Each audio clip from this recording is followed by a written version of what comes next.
Hi there. So today I'm going to be showing you in this video how to make this little Valentine, kind of using a watercolor technique with Creative Inspirations paints. I don't know if you can see that shine or not. Hopefully you can.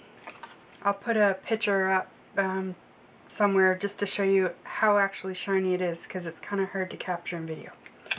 Anyhow, so what we're going to be using is Creative Inspirations paints, first of all.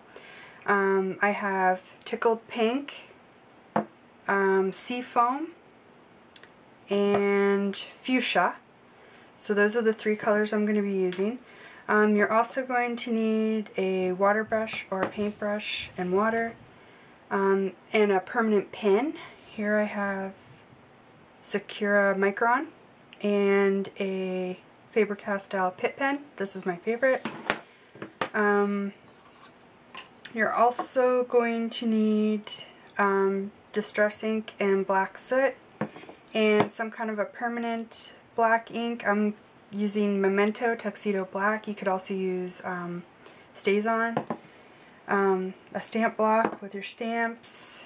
I'm using this stamp set by Martha Stewart.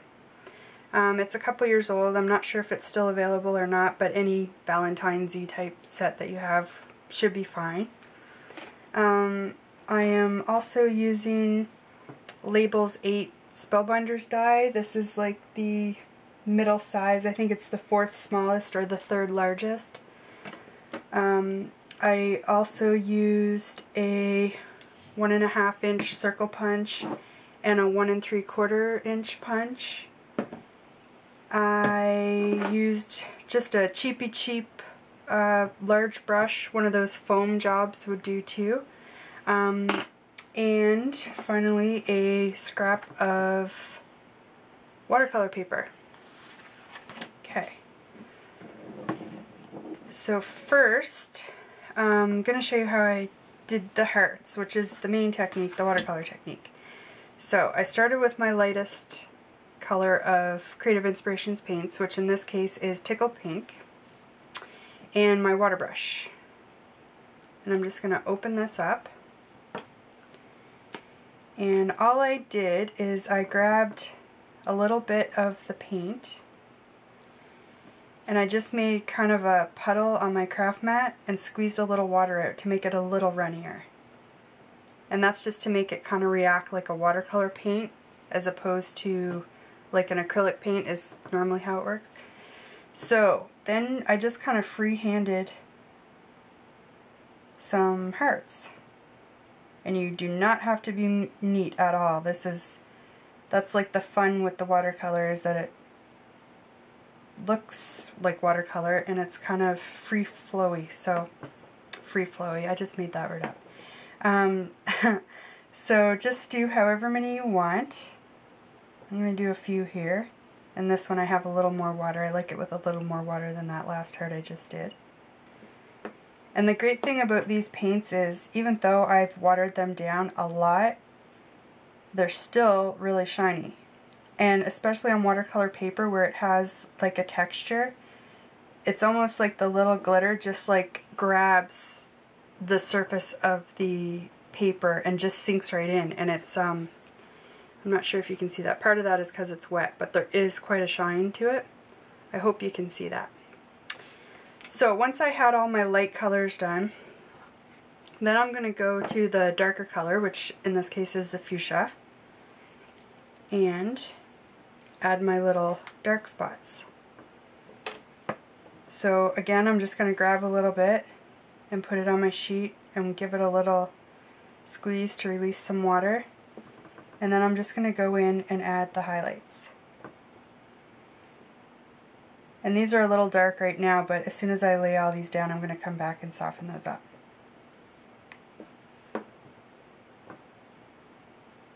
Pretty easy peasy. I have a piece of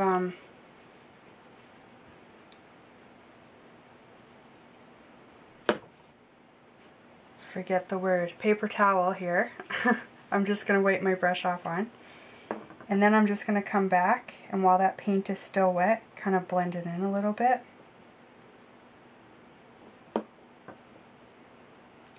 not being too worried about what it's actually doing, but just kind of going with it. And if I felt like I took a little too much away and it wasn't dark enough, I can always come back with a little more and add a little more paint in there to darken it up.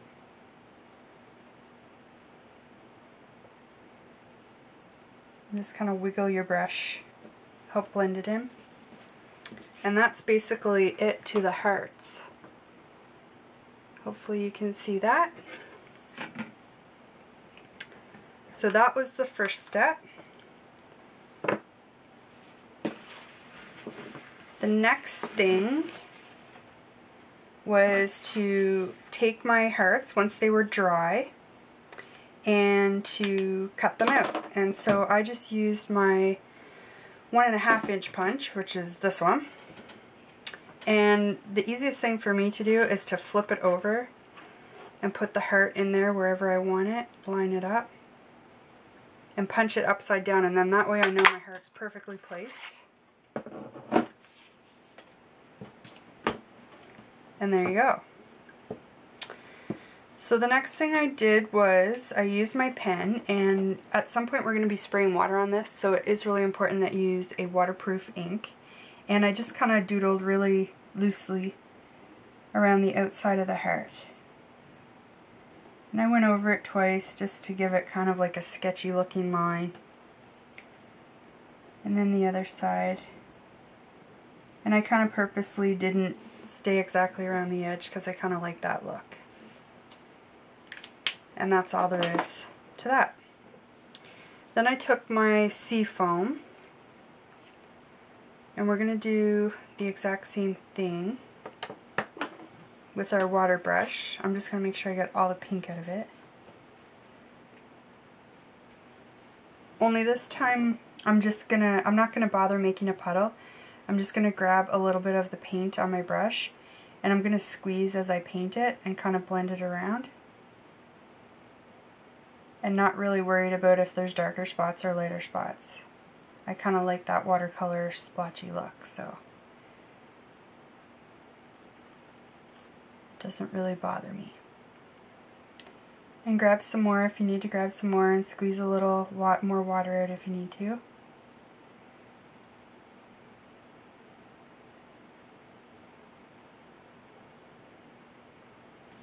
And pretty quick and easy.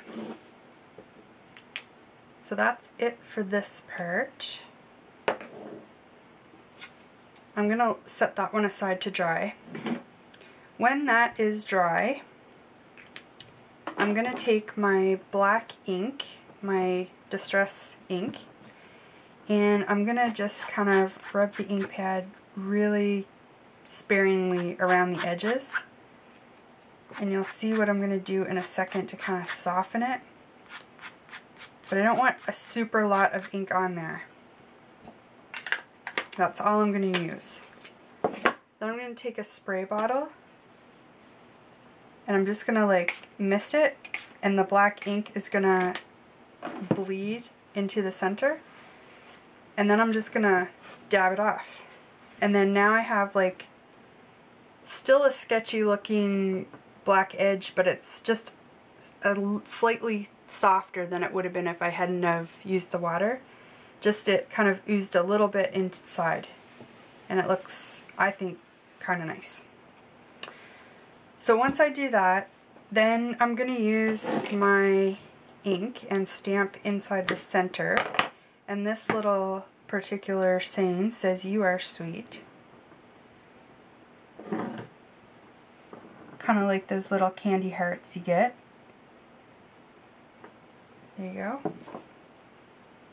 And that's it for this circle. For the next circle, I'm just going to take my watercolor paper again, and using the 1 3/4 inch punch, I punched out another circle. And the kind that I was using, it's just a really cheap watercolor paper, and I don't really like it. That's why I'm using it for little cards rather than for a watercolor picture. And on one side it's really rough, but on the other side it's a little smoother. So I'm just going to use the smooth side for this circle. On this one I used the rough side just so it would help grab the paint, but this is just the edge anyway, so it doesn't really matter if it grabs it really well. So I grabbed the lighter of the two colors, and I'm going to grab my water brush again. And same as I did with the seafoam, I'm going to just go around the edge without making a puddle first. And I'm just going to, I don't even need to paint the whole thing, I just need to make sure the edges are pink where that first circle with the heart is going to lay over top. And again, I don't really care if I can see brush marks or anything like that, or if some parts are darker than others. I'm just going to get the edges pink, and that's all that matters. There. So that's that. And when that dries, well, typically I'd let it dry before I put the foam tape on and pop that up, but I'm going to go ahead and do it right now anyway. So I'll just flip this one over, get my tape on there,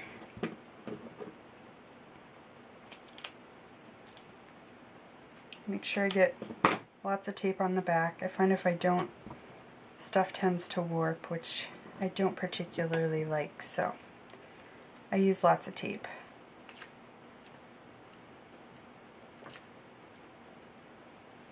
Get all those off, and I'll just center it and stick it on there. And there we have our little embellishment. So now I'm going to show you how I did the background part here. I just used regular cardstock for that. And this is where I'm going to use the big brush. So I used this brush just because it covers a lot of area at once and I don't have to fuss with a small brush.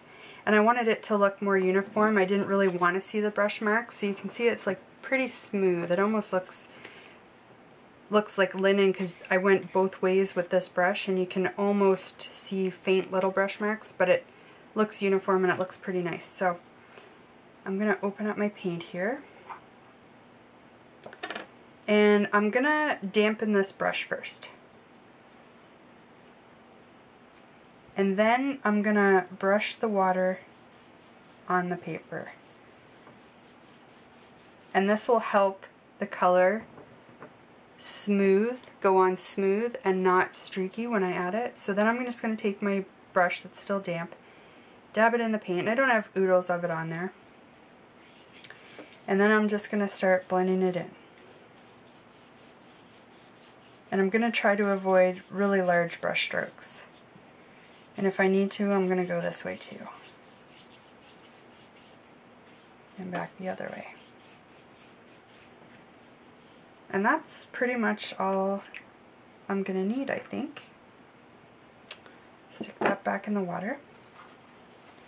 So it's curling my paper a little bit. To let it dry, I stick it inside like a book, like a dictionary or something, and that'll help suck up the moisture, and it'll also help it dry flat. And then when I cut it out, it'll be nice and flat like this one. And all I did was cut it out on my Cuttlebug with this die. I didn't bother embossing it because I knew I was going to go around the edges with my pen again. And I did the double line, same as I did with the heart. I kind of like it kind of messy and it looks sketchy that way. And then I used, these were stamps from that stamp set. And that was pretty much it. And pop my little heart on there. And all done. Quick and easy. I could make a lot of these to give out for Valentine's Day. Hope you enjoyed it. Bye.